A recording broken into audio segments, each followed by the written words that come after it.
I'm so excited to talk with both of you. I am a huge fan of design shows like this.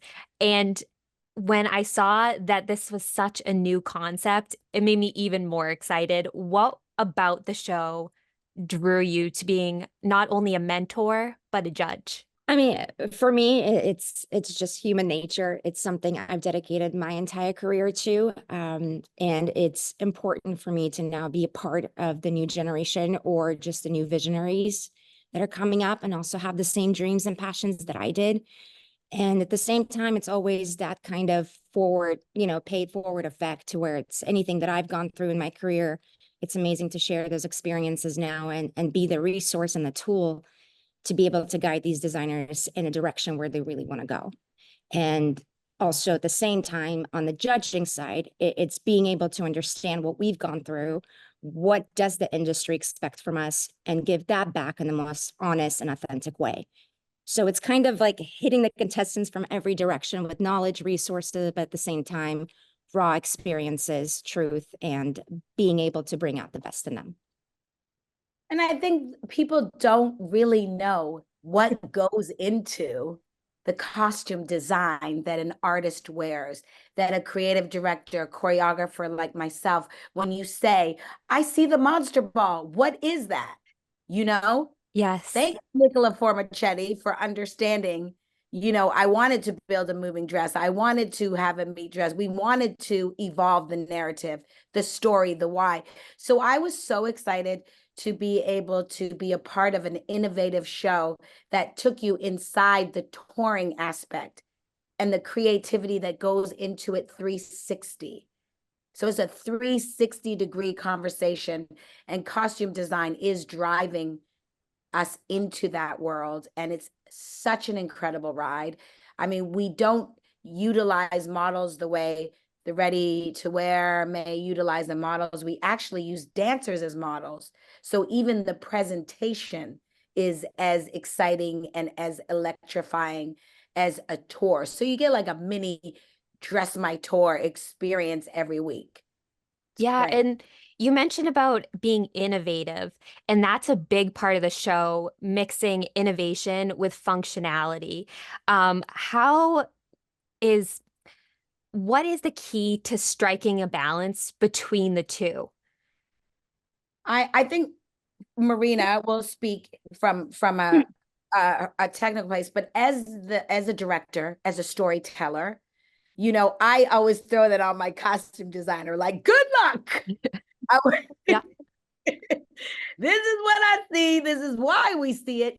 I usually collaborate with the artist and the vision is limited, right? Mhm. And as far as like, obviously, as a little girl, I was pairing my mother's patterns and, pinning things. So uniquely for me, I understand the world in a sensitive way, in a really technical way, so that I'm not just dumb when it comes to certain things. But I think the vision, the why, yes, that is where I come in. And obviously the fabrication, the breathability, the functionality, I'll let Marina jump in, but the innovation is the why. And therefore we don't really see no.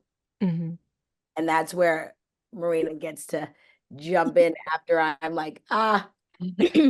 No, but that is an important process of being a creative as well, especially a designer, is the language that you need to understand.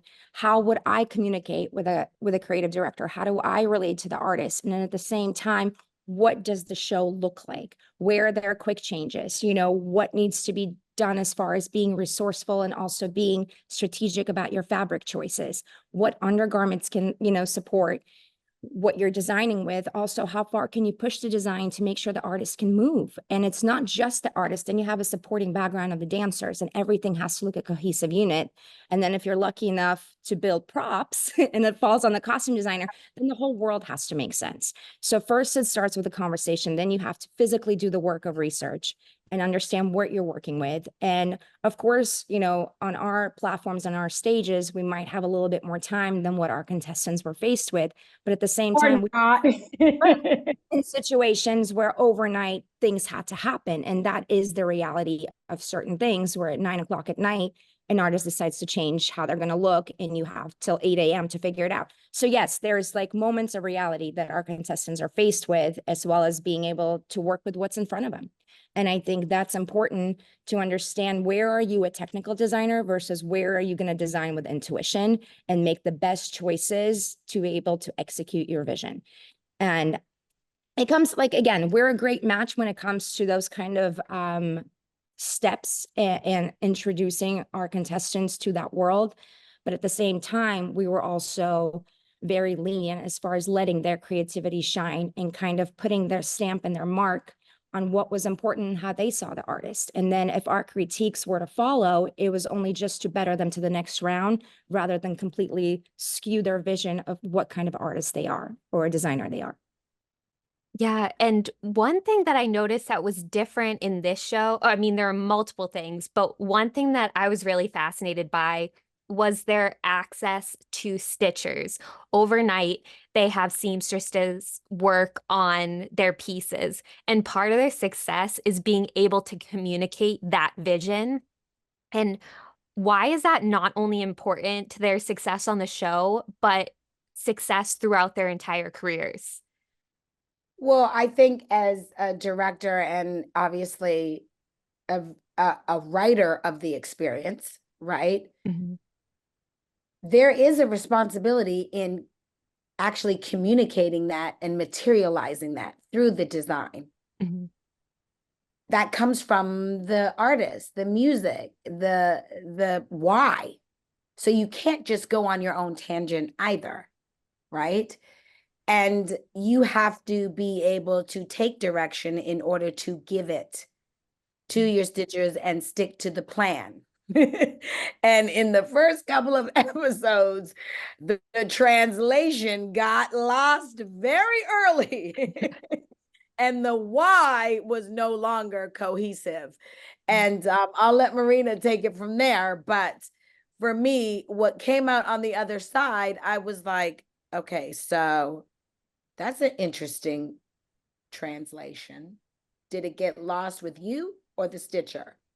And the poor stitchers had to take some of the blame or not. But again, you got to tune in. And again, for me, it's a competition show.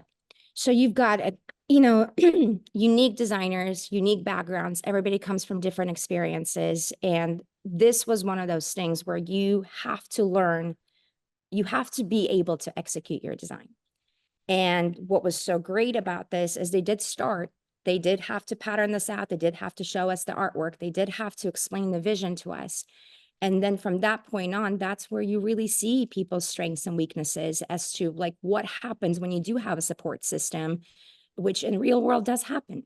We need the support. I need different fabricators and cutter fitters and sewers to really execute as to what the idea of the deliverance is on my designs. So for them, it was important to be able to start the process. Then, as Laurieann mentioned, how do you communicate that? When you're not sitting right next to them, it's always easier when you're the one from, beginning to end finishing a garment. But this was one of those things where you had to trust the process and pass it on and have somebody support you to execute your designs. And again, they also had that time, the next day to be able to either correct their designs, and some thought it was perfect as is, and Laurieann and I did not, and some took that step forward and really then finished up what possibly was not, the right pattern cut or the right seam work. So I think, again, it was one of those like learning curves as to what do you do from the beginning to end. And if you do have a support system, how do you utilize it to the best of the ability to then show us a complete and finished garment? Absolutely. And all the competitors kind of come from different stages in their career. Some are more established than others. And I know in the first episode, that's a point of contention for us, some of the contestants. And I was curious what your thoughts were about being able to always look for opportunities to learn, whether you're just starting out or whether you're Emmy winners like yourself.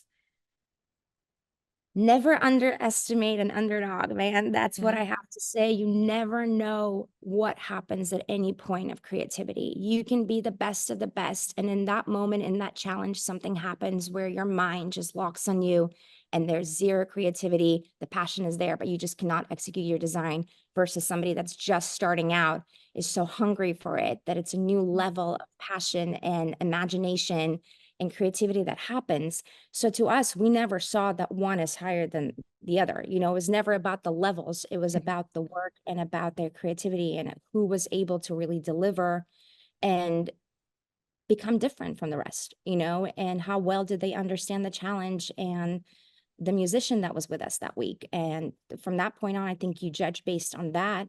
And also we saw a lot of support. We saw a lot of, you know, asking questions between the contestants and being able to help each other out. So that's something that I think is also important. Yes, you're competing, but at the same time, the expertise being shared between each other is important as well. And I think in reality, with the 360 perspective in music and touring, innovation is key. And this show is driven by innovation and talent, diamonds in the rough. So there's so much talent, even though they come in on different levels, where we're really looking at that diamond in the rough. We're looking at that visionary, that innovation. So technically, some people may have been more advanced, but as far as what it takes to really costume design for today's hottest artists and the touring industry, and with Marina and myself at the helm of the mentoring and the judging, I think it was shocking to all of them, even though there was different levels. And that's why the show is also a little bit it's a great ride. It's super dramatic because it's real dreams and real passions and different levels. So I think for the viewer, you can champion someone based on where they are. And then we all together see who can come out on the other side. Absolutely. And Marina, I loved one of your quotes on the show, the first episode. You say, in order to make an impact, you have to create a moment. And Marina and Laurieann, both of you, from your perspectives, you've had amazing careers that continue on. What has been your most impactful moment that you've created in your career from your perspective?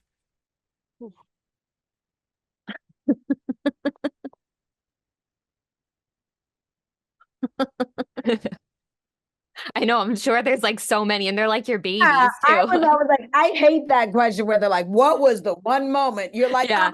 I'm still in it. I'm actually in London at the Wireless with 21 Savage, and I've designed his stage, and I'm actually in collaboration with his stylist, costume designer now, to find out what that outfit is when he walks through that cave-like entrance that I've designed. What is it? And we're going crazy right now. So I think obviously you have ones that the culture has picked up on, whether it's with June Ambrose and Missy Elliott's, you know, big black garbage bag moment, or obviously with Nicola Formichetti and the meat dress in the egg that I designed, and, you know, Rushka Bergman with Nicki Minaj. So, you know, or Katy Perry. There, see, I can't even pick one. So I'm just going to throw that over to Marina, because the beautiful thing about my perspective with this show is the innovation, is that I believe